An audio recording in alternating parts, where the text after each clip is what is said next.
Advocate साहब, जिस तरह से आपके कैंप कार्यालय पे कैंप लगता है और भीड़ इकट्ठी होती है, एक मेंबरशिप आपने साझा कर रखी है, क्या सुविधाएं आप दे रहे हैं उसके जरिए?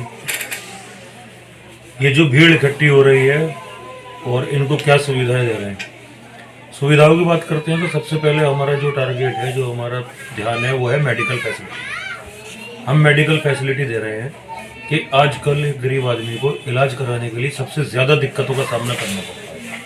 तो हम उसी वे पर जाकर के ये काम कर रहे हैं कि उन लोगों को परेशानी का सामना ना करना पड़े और वो आसानी वो अपना इलाज करवा सकें, टेस्ट करवा सकें, सस्ते रेटों पर बेहतर दवाइयाँ ले सकें, और मतलब कुल मिलाकर के उनके ऊपर इतना बर्डन ना हो कि वो इलाज से पहले ही इलाज से पहले ही दब करके वो बेचारे अपने आप में कुछ। आप हेल्थ की बात कर रहे हैं, लेकिन मैं जो बात करूँ, दिल्ली सरकार 25% जो है बजट का हेल्थ पे खर्च करती है, वो तो सारे काम सरकार कर रही है, फिर आपको जरूरत क्या पड़ रही है? क्या ऐसा तो नहीं प्रचार आप कर रहे हो? नहीं, प्रचार नहीं, सरकार अपने सारे काम नहीं कर रही है। सारे काम कहाँ से कर रही है? 25% आपने कहा कि बजट का मेडिकल पे खर्च कर रही है, तो वो 25% कहाँ है, कहाँ जा रहा है? अगर वो 25% ठीक तरीके से जा रहा होता तो ये अस्पतालों में हताहत ना हो रही होती। ये जो लाइनें लग रही हैं, क्या नाम है, टेस्ट लिख दिया, सिटी स्कैन, MRI लिख दिया, 6 महीनों की डेटें लिखी हुई हैं, ये ना हो रहा होता।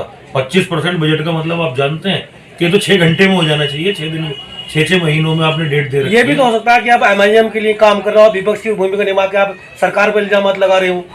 इल्जाम, फिर मेरी वही बात आती है इल्जाम की। इल्जाम हम क्यों लगाएंगे? इल्जाम नहीं लगाएंगे, हम सच बयान करेंगे। इल्जाम वाली बात है, इल्जाम नहीं। आप एक बात सुनिए आप, कि सरकार अपने काम को नहीं कर रही है, उसके लिए आप प्रूफ के तौर पर चले जाइए, पास में शास्त्री पार्क हॉस्पिटल है, जहाँ पर जो है सुबह 6 बजे वो औरतें हैं, जो खास करके ज़्यादातर जो औरतें गर्भवती हैं, गर्भ से वो जाती हैं, आप उनसे पूछिए कि उन्हें किस किस परेशानी का सामना करना पड़ता है। सुबह उठ करके जाके पहले विंडो पर्चा बनवाओ, फिर लंबी लंबी कतारों में खड़े रहो, उनके बैठने तक की तो वहाँ पर फैसिलिटी मुहैया नहीं है। कितनी परेशानियों से वो वहाँ पर अपना जो चेकअप कराती हैं, कितनी जलालत का सामना करती हैं। अगर ये सारा बजट बेहतर तरीके से खर्च हो रहा होता तो इन माँ बहनों को इतनी परेशानियों का सामना ना करने पड़े। मैं इल्जाम, चुनाव को नजदीक आकर इस ट्रस्ट का यहाँ प्रचार कर रहे हैं, इसकी मेंबरशिप ले रहे हैं, ये तो पहले से भी आप कर सकते थे। तो पहले से ही कर रहे हैं सर, ऑलरेडी हम पहले से ही ट्रस्ट चला रहे हैं। ट्रस्ट के जरिए हम ये फैसिलिटी मुहैया करा रहे हैं। कब से चला रहे हैं? कम से कम आप ये मान के चलिए 3 साल से। इस वार्ड में तो हमने आपको देखा नहीं है। इस वार्ड पे आपने नहीं देखा होगा, लेकिन इस वार्ड के मेरे आने यहाँ पर, आपने कहा, सही कहा कि मैं यहाँ पर चुनाव लड़ रहा हूँ, लेकिन मेरे यहाँ चुनाव लड़ने की घोषणा से पहले हमारे यहाँ पर 1300 मेंबर ऑलरेडी है। एक तो होता है कि स्टंट था, मुझे जब तो ख्वाबों ख्यालों में भी नहीं था कि मुझे यहाँ आना है। हमारे ऑलरेडी 1300 मेंबर हैं। आप चाहें तो मैं फहरिस्त दिखा सकता हूँ, लिस्ट दे सकता हूँ, कोई नई बनाई हुई नहीं है, ऑनलाइन रिकॉर्ड है, आप चेक कर सकते हैं। पहले जो काम कर रहा था वो अपने इस इलाके में आने के बाद में उसको ही बढ़ावा दिया है मैंने, दूसरा कुछ नहीं। चलिए अब हम इसमें एजुकेशन के बारे में बात करेंगे। आपका जो ट्रस्ट है वो किस तरह की सुविधाएं देता है एजुकेशन को लेकर? ये ट्रस्ट जो है ना, ये ट्रस्ट जो भी बच्चे तालीम के क्षेत्र में आगे बढ़ना चाहते हैं, उनकी जो भी मदद हो सकती है, कि उनको कहीं एडमिशन लेना है, वहाँ 10,000 रुपये का खर्चा आ रहा है, जो उस खर्चे को वहन नहीं कर पा रहे, वो खर्चा यहाँ ट्रस्ट अपनी तरफ से देता है, कि जो कि एक रिफंडेबल अमाउंट होता है, कि जो वो अपने उस अमाउंट्स को कहीं ब्याज पे लेने से अच्छा है थोड़ा थोड़ा उस रिफंड, उस अमाउंट को अपने वापस कर सकता है। ये दिल्ली सरकार का जो 25% जो रिजर्व कोटा है बिल्कुल बजट एजुकेशन के लिए, फिर इसकी जरूरत कहाँ पड़ गई है? देखिए, दिल्ली सरकार ने सिर्फ क्या किया है, बिल्डिंगों को सिर्फ रंगने और पोतने का काम किया है। एजुकेशन के जो हाल है वो बिल्कुल ज़ीरो है। आप देख लीजिए, मुस्लिम बस्तियाँ, यहाँ पे सिर्फ जो है गवर्नमेंट की तरफ से सिर्फ थाने और चौकियाँ मिलती हैं, शराब के ठेके मिलते हैं, इसके अलावा कुछ नहीं मिलता मुसलमानों को। तालीम के मामले में ज़ीरो है यहाँ। कैसे कह सकते जीरो है? बिल्कुल जीरो। साहब देख लीजिए एजुकेशन का स्तर, देखिए बाहर बच्चे घूम रहे हैं, पूछिए इनसे क्या हालात है, इनसे इनका इंटरव्यू लीजिए क्या आता है इनको, इनसे पूछिए ना इनको क्या आता है।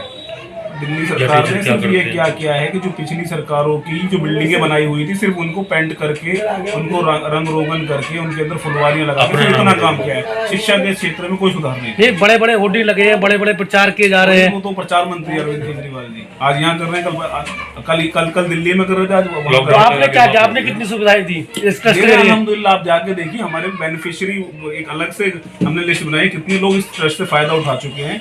15,000 रुपए साहब, एक आम आदमी, एक आम ट्रस्ट के लिए जिससे कोई सरकारी मदद नहीं मिलती, उसके जरिए से 15,000 रुपए एक बच्ची की शादी के अंदर देना बड़ी बात है। इन्हीं सब चीज़ों को देखते हुए मैं बाद में जुड़ा हूँ, लेकिन इस ट्रस्ट, इन सब चीज़ों को देखते हुए इस ट्रस्ट से जुड़ा हूँ मैं। सरकार तो 40,000 खिलवाती है, 10-10 हज़ार रुपए उसमें दलाली देनी पड़ रही है, पता तो कर लीजिए। 10,000 रुपए तो दलाली देनी पड़ रही है उस 40,000 को लेने के लिए। कोई प्रूफ है आपके पास? बहुत सारे प्रूफ हैं।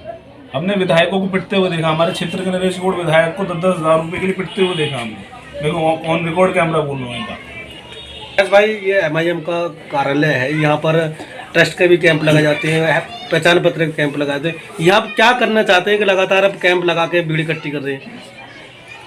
मैं रियाजुद्दीन मेवाती, वार्ड अध्यक्ष क्यामनी जनता दल।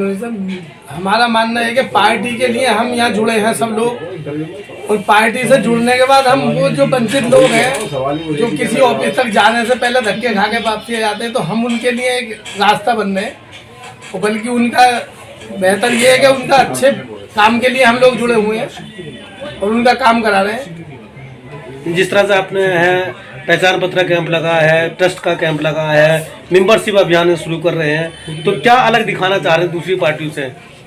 पहचान पत्र में कैसा कि अगर वो किसी ऑनलाइन साइबर कैफे पे जाते हैं तो वो 50 से 100 रुपये यूज करते हैं, हम वो यहाँ फ्री में करा रहे हैं। जो हमारे साथी वॉलियंटर हैं, उनको बिठा के कंप्यूटर पे हम उनको फ्री में ये काम करा रहे हैं। तो हमें थोड़ी खुशी होती है कि हाँ कुछ हमारे MIM के टिकट पे यहाँ से रिजवान चौधरी चुनाव लड़ने जा रहे हैं, तो आप उनके साथ हैं, आप वॉलंटियर हैं, कार्यकर्ता हैं जो भी हैं, तो हमें जानना चाहता हूँ कि आप किस तरीके की सुविधाएं देंगे आप जनता को, जो जनता आपको वोट देगी?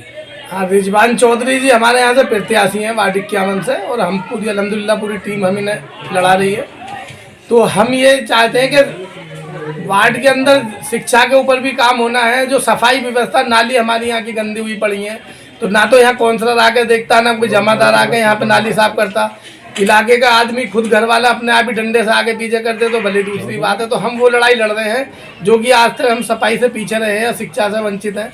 क्योंकि शिक्षा में एक है, पार्क हमारे लिए आज तक कोई मुहैया नहीं करा के, वो बच्चा बैठ के घूम भी सकता है, छोटी छोटी गलियां हैं, लोग परेशान हैं यहाँ। तो आप जनता को किस तरीके से समझा पाएंगे कि आप सफाई व्यवस्था ठीक करा देंगे? क्योंकि बड़ा नाला यहाँ का ओवरफ्लो रहता है, जो कि दिल्ली सरकार के अंडर में आता है, और दिल्ली सरकार के विधायक जो यहाँ आम आदमी पार्टी से हैं।